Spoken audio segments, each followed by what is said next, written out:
স্ত্রীর মহারানার টাকা অবশ্যই আদায় করবেন, স্ত্রীদের প্রতি ভালো ব্যবহার করবেন, তাদেরকে অসম্মান অথবা অমর্যাদা করবেন না। অধিকার কিন্তু সমান। অধিকার কি? বিয়ে করেছেন বলে আপনি কিন্তু নবাবজাদা নসরুল্লাহ খানের ভাইপো হয়ে যান নাই। আপনার স্ত্রী আপনার সাথে সমান অধিকার রয়েছে। চিরকাল আপনার বউ আপনার কাপড় চোপড় ধুয়েছে, আপনিও কখনো আপনার স্ত্রীর কাপড় চোপড় ধুয়ে দিন।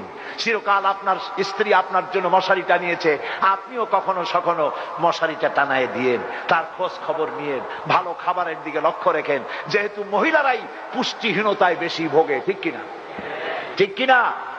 বড় বড় মাছের মাথা, পেটি পুটি জম্মের খাওয়া খায়। মেহমান নিয়ে আসছে, খাইতে মজা লাগতেছে, ঘরে আরো পাঠাই দিচ্ছে, আরো আনো আরো আনো।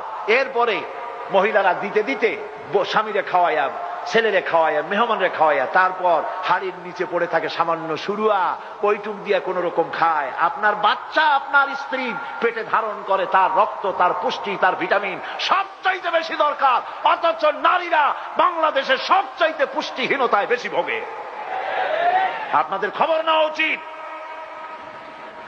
স্ত্রীর খাদ্য খাবারের প্রতি লক্ষ্য রাখা উচিত।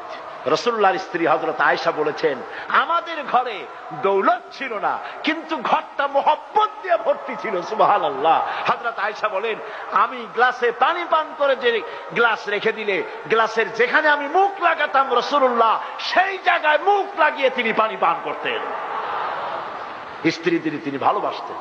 রাসূলুল্লাহ বলেছেন, তিনটা জিনিস আমি পছন্দ করি, নামাজ, সুগন্ধ আর স্ত্রী। সুতরাং স্ত্রীর সাথে ভালোবাসা করুন। পরের মেয়ে লোকদের সঙ্গে ভালোবাসা করলে, কুনজরে তাকালে আমলনামায় জিনার গুনাহ হবে। আর নিজের স্ত্রীকে ভালোবেসে স্বামী স্ত্রী উভয় যখন পরস্পরের হস্ত ধারণ করবে, উভয়ের সগীরা গুনাহ আল্লাহ মাফ করে দেবে।